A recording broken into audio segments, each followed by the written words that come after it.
Hi viewers, welcome to Bhaskar's area.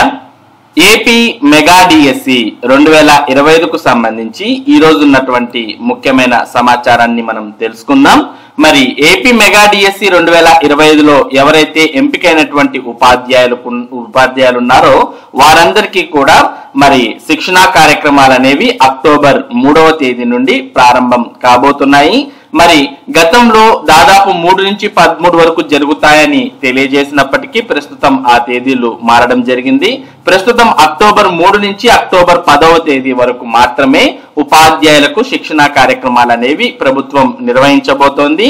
దాంతో పాటు October 9 మరియు 10వ తేదీల్లో ఎవరైతే కొత్తగా ఎంపికైనటువంటి ఉపాధ్యాయులు ఉన్నారో వారికి వెబ్ కౌన్సిలింగ్ అనేది నిర్వహించి స్థానాలు కేటాయిస్తామంటూ కూడా తెలియజేశారు. మరి గతంలో మాన్యువల్ విధానంలో స్థానాలు కేటాయిస్తామని తెలియజేసినటువంటి ప్రభుత్వం ప్రస్తుతం ఆ నిర్ణయాన్ని మార్చుకొని వెబ్ కౌన్సిలింగ్ ద్వారానే అభ్యర్థులకు స్థానాలు కేటాయించాలి అని నిర్ణయించినట్టు మనం ఈ రోజు చూస్తూ ఉన్నాం. మొత్తానికి శిక్షణా కార్యక్రమాలు అలాగే కౌన్సిలింగ్ కు సంబంధించి ఒక్కో రోజు ఒక్కో రకమైనటువంటి సమాచారం బయటకు వస్తోంది.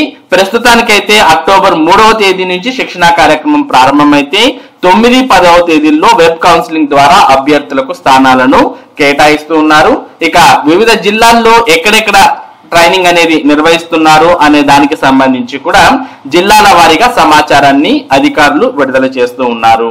మరి మీరు ఏ జిల్లాకు సంబంధించిన అభ్యర్థో ఆ జిల్లాకు సంబంధించినటువంటి సమాచారాన్ని చూడడం ద్వారా మీరు కొత్తగా ప్రభుత్వం ఇవ్వబోతున్నటువంటి శిక్షణా కార్యక్రమాలకు హాజరు కావచ్చు. మరి దీనంతటికి సంబంధించి ఈ రోజు ఉన్నటువంటి ముఖ్యమైన సమాచారాన్ని మనం ఇక్కడ చూడవచ్చు. కొత్త టీచర్లకు అక్టోబర్ 3 నుంచి శిక్షణా కార్యక్రమాలు. డిఎస్సి 2025లో ఎంపికైన ఉపాధ్యాయులకు అక్టోబర్ 3 నుంచి 10వ తేదీ వరకు శిక్షణ నిర్వహించేందుకు పాఠశాల విద్యాశాఖ ఆదేశాలు జారీ చేసింది. వీరికి పోస్టింగ్లు ఇచ్చేందుకు అక్టోబర్ 9, 10వ తేదీల్లో వెబ్ కౌన్సిలింగ్ నిర్వహిస్తారు. అకాడమిక్ క్యాలెండర్, హ్యాండ్ బుక్ తదితర మెటీరియల్ ను అందిస్తారు. మరో విడత ఏప్రిల్ 25 నుంచి మే 5వ తేదీ వరకు శిక్షణా తరగతులు ఉంటాయి. పంచాయతీ కార్యదర్శులు, కానిస్టేబుల్లుగా పనిచేస్తూ డిఎస్సికి ఎంపికైన తమకు శిక్షణకు హాజరు కావడానికి ఆయా విభాగాలు సెలవులు మంజూరు చేయడం లేదని పలువురు అభ్యర్థులు ఆందోళన వ్యక్తం చేస్తున్నారు.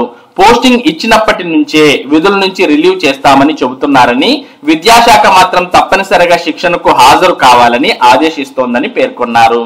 మరి అక్టోబర్ 3వ తేదీ నుంచి 10వ తేదీ వరకు శిక్షణా కార్యక్రమాలు ఉండబోతే మరి వీరికి 9, 10వ తేదీల్లో వెబ్ కౌన్సిలింగ్ నిర్వహించి పోస్టింగ్స్ ఇస్తారు అని ఇందులో పేర్కొనడంతో పాటు ఇప్పటికే మరి వివిధ ప్రభుత్వ ఉద్యోగాల్లో పనిచేస్తున్నటువంటి వారు అంటే సచివాలయాల్లో పంచాయతీ కార్యదర్శులు కావచ్చు, అలాగే చాలా మంది కానిస్టేబుల్ కూడా ఈ డిఎస్సిలో టీచర్లుగా ఎంపికయ్యారు. అటువంటి వారు మరి శిక్షణా కార్యక్రమాలకు కంపల్సరీగా హాజరు అవ్వాల్సిందే అని ప్రభుత్వం ఒక పక్క చెబుతూ ఉంటే మరి వారిని రిలీవ్ చేయాల్సినటువంటి అధికారులు మాత్రం మీకు పోస్టింగ్ ఇచ్చిన తర్వాతే రిలీవ్ చేస్తాం అంటూ మరి ఇక్కడ పేర్కొనడంతో వారు అటు ప్రభుత్వం అలాగే ఇటు అధికారుల మధ్య నలిగిపోతున్న విషయాన్ని కూడా మనం గమనించవచ్చు. వీటన్నిటిని సరిచేస్తూ ప్రభుత్వం మరి అభ్యర్థులు ఎప్పుడు రిలీవ్ కావాలి అనే దానికి సంబంధించి పూర్తి స్పష్టత ఇస్తే బాగుంటుంది అని డిఎస్సి అభ్యర్థులంతా కోరుతూ ఉన్నారు. ఇక దీంతో పాటు వివిధ జిల్లాలు విడుదల చేసినటువంటి పత్రికా ప్రకటనలను కూడా మనం ఒకసారి గమనించినట్టయితే ప్రస్తుతం ఇక్కడ మనం అనంతపురం జిల్లాకు సంబంధించి చూస్తూ ఉన్నాం. నూతన ఉపాధ్యాయులకు అనంతపురంలో శిక్షణ.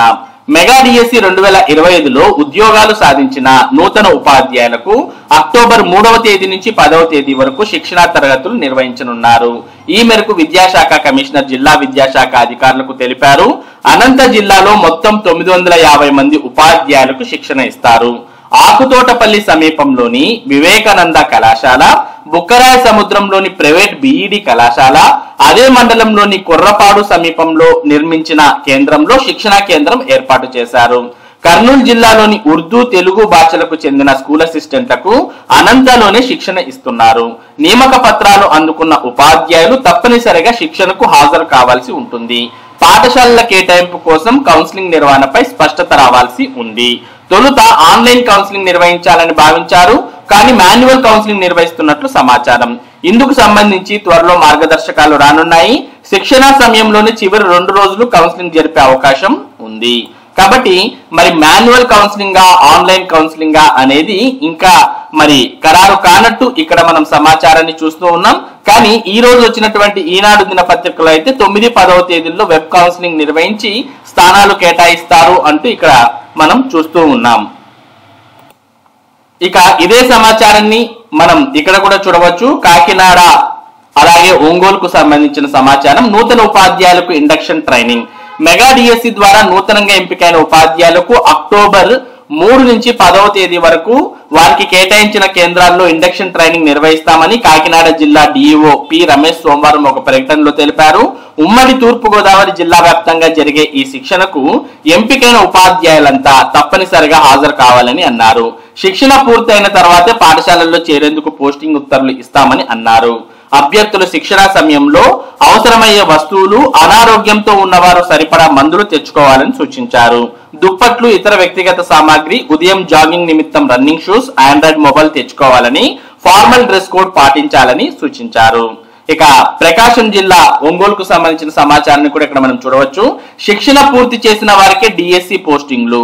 మెగా డిఎస్సిలో ఉపాధ్యాయ పోస్టులకు ఎంపికైన వారిలో కొత్త టీచర్లకు శిక్షణ పూర్తి చేసిన తర్వాత నియామకపు ఉత్తర్వులు జారీ చేస్తామని పాఠశాల విద్యా డైరెక్టర్ విజయరామరాజు స్పష్టం చేశారు. సోమవారం విద్యాశాఖ అధికారులతో నిర్వహించిన వీడియో కాన్ఫరెన్స్ లో ఆయన ఈ విషయాన్ని వెల్లడించారు. అక్టోబర్ 3 నుంచి 10వ తేదీ వరకు జిల్లా కేంద్రాల్లో నిర్వహించే కొత్త టీచర్ల శిక్షణకు ఏర్పాటు చేసిన కేంద్రాల్లో అన్ని వసతులు ఉన్నాయో లేదో పరిశీలించాలని అన్నారు. కొత్త టీచర్లు ఎవరైనా ఏదైనా కారణంతో శిక్షణకు మినహాయింపు కోరితే అనుమతించాలని, వారి కోసం తర్వాత మళ్లీ శిక్షణ ఇస్తామని అన్నారు. అయితే శిక్షణ పూర్తి చేయని కొత్త టీచర్లకు నియామకపు ఉత్తర్వులు ఇచ్చేది లేదని స్పష్టం చేశారు. కొత్త టీచర్లకు ప్రాథమిక శిక్షణ తప్పనిసరి అని అన్నారు.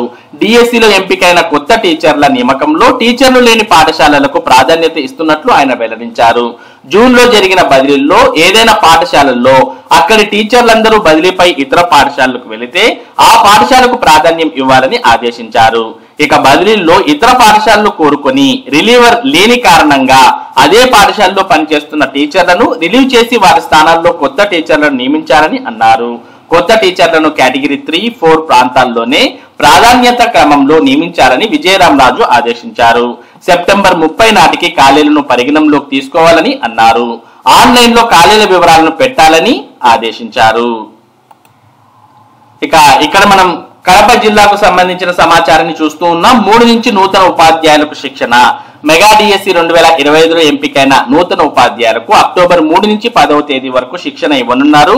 ఎస్జిటి తెలుగు, ఉర్దూ విభాగాలకు కడప నగర శివార్లోని గ్లోబల్ ఇంజనీరింగ్ కళాశాలలో స్కూల్ అసిస్టెంట్లకు మదనపల్లిలో శిక్షణ ఇచ్చేలా జిల్లా విద్యాశాఖ ఏర్పాట్లు చేస్తోంది. అందరూ తప్పనిసరిగా హాజరు కావాల్సి ఉంటుందని, శిక్షణ చివరి రోజున పోస్టింగ్లు ఇస్తారని సమాచారం. గైహాజరైతే నవంబర్లో మరోసారి నిర్వహించే శిక్షణకు హాజరు కావాల్సి ఉంటుందని, ఆ తర్వాతే పోస్టింగ్ ఇవ్వనున్నట్లు అధికారులు తెలిపారు. ఇందుకు గాను ఉపాధ్యాయులు లేనివి, ఇటీవల కౌన్సిలింగ్ లో బదిలీ అయిన రిలీవర్ లేక పాత స్థానాల్లోనే కొనసాగుతున్న వారు, ఆదర్శ ప్రాథమిక పాఠశాలల్లో 5గురు కంటే తక్కువ మంది పనిచేస్తున్న పాఠశాలల వివరాలను ఉమ్మడి జిల్లా ప్రతిపాదికన సేకరిస్తున్నారు. ఇక శిక్షణ తరగతులు ఇలా. డిఎస్సి కన్వీనర్ జారీ చేసిన ఉత్తర్వుల ప్రకారం తొలుత ప్రాథమిక శిక్షణ అందిస్తారు. విద్యా బోధనలో ప్రావీణ్యం, విద్యాశాఖ విధానాలు, కార్యక్రమాలపై అవగాహన కల్పిస్తారు. ఇక విద్యా హక్కు, బాలల హక్కులు వంటి ముఖ్యమైన చట్టాలను వివరిస్తారు. పాఠశాలల్లో మొదటి తరం ఫస్ట్ జనరేషన్ లో చదువుకుంటున్న పిల్లల పట్ల బాధ్యతలను గుర్తెరిగేలా చేస్తారు. జాతీయ విద్యా విధానం, రాష్ట్ర ప్రభుత్వం విద్యాభివృద్ధి కోసం అమలు చేస్తున్న వివిధ పథకాలపై అవగాహన కల్పిస్తారు. ఇక పాఠ్య ప్రణాళికల తయారీ, బోధనా పద్ధతులు, మూల్యాంకన విధానాలు, నిత్య విద్యార్థిగా ఉంటూ బోధనను మెరుగుపరుచుకోవడం, విద్యార్థుల్లో సృజనాత్మకతను గుర్తించడం వంటి అంశాలపై సవివరంగా శిక్షణ ఇస్తారు. విద్యా బోధనలో డిజిటలైజేషన్ కు అనుగుణంగా శిక్షణ ఇవ్వనున్నారు. డిజిటల్ టూల్స్, సాంకేతిక బోధనా విధానాలపై పరిచయం కల్పిస్తారు. కొత్తగా ఎంపికైన ఉపాధ్యాయులు శిక్షణకు నిర్దేశించిన ప్రాంతాల్లో తప్పక హాజరు కావాలని విద్యాశాఖ స్పష్టం చేసింది. శిక్షణ పూర్తయ్యాక పోస్టింగ్ ఆర్డర్లు ఇస్తారు. ప్రతి ఒక్కరూ శిక్షణకు హాజరు కావాల్సిందేనని, ఎవరికీ ఇందులో మినహాయింపు లేదని డిఈఓ సివి రేణుక పేర్కొన్నారు. కాబట్టి మనం ఈ సమాచారాన్ని అంతా కూడా గమనించినట్టయితే ఏపీ మెగా డిఎస్సి 2025 శిక్షణ కార్యక్రమానికి ఎవరైతే ఎంపికయ్యారో అటువంటి వారంతా కంపల్సరీగా హాజరవ్వాల్సిందే. ఒకవేళ హాజరు కాకపోయినా మినహాయింపు ఉంటుంది, కానీ అటువంటి వారికి పోస్టింగ్ అనేది ఇవ్వరు. తర్వాత మరలా ఎప్పుడైతే శిక్షణా కార్యక్రమానికి వారు అటెండ్ అయ్యి మరి శిక్షణా కార్యక్రమం పూర్తి చేసుకుంటారో అప్పుడే వారికి పోస్టింగ్ ఆర్డర్లు కూడా ఇవ్వడం జరుగుతుంది. కాబట్టి ఎవరైనా అలా చేసినట్టయితే వారికి కావాల్సినటువంటి స్థానాలు ఏవైతే పోస్టింగ్ లో మరి కావాల్సినటువంటి స్థానాలు ఉంటాయో అటువంటి వాటిని కూడా కోల్పోయే అవకాశాలు ఉంటాయి. కాబట్టి ఇక్కడ మరి డైరెక్ట్ గా కాకుండా ఇండైరెక్ట్ గా మనకు కంపల్సరీగా శిక్షణకు హాజరవ్వాల్సిందే అంటూ అధికారులు తెలియజేస్తున్న విషయాన్ని మనం గమనించవచ్చు. ఇక అభ్యర్థుల పోస్టింగ్స్ అనేవి అక్టోబర్ 9, 10వ తేదీల్లో కేటాయిస్తారు. మరి ఆన్లైన్ విధానంలోనా లేదా మాన్యువల్ విధానంలోనా అనేదైతే ఇంకా డైలమాలోనే ఉంది. కాకపోతే మరి ఈ రోజు పత్రికా ప్రకటనను గమనించినట్టయితే ఆన్లైన్ విధానంలోనే నిర్వహించే అవకాశాలు కనిపిస్తూ ఉన్నాయి. ఇది ప్రస్తుతం ఏపీ మెగా డిఎస్సి 2025కు సంబంధించి ఈ రోజు ఉన్నటువంటి ముఖ్యమైన సమాచారం. ఇటువంటి ముఖ్యమైన సమాచారాన్ని భాస్కర్స్ ఏరియా మీకు అందిస్తూ ఉంటుంది. మరి ఈ సమాచారం ఎప్పటికప్పుడు మీరు పొందడానికి మన భాస్కర్స్ ఏరియా యూట్యూబ్ ఛానల్ కు సబ్స్క్రైబ్ అవ్వండి. అలాగే ఈ వీడియోని లైక్ చేసి షేర్ చేయండి. Thank you for watching this video.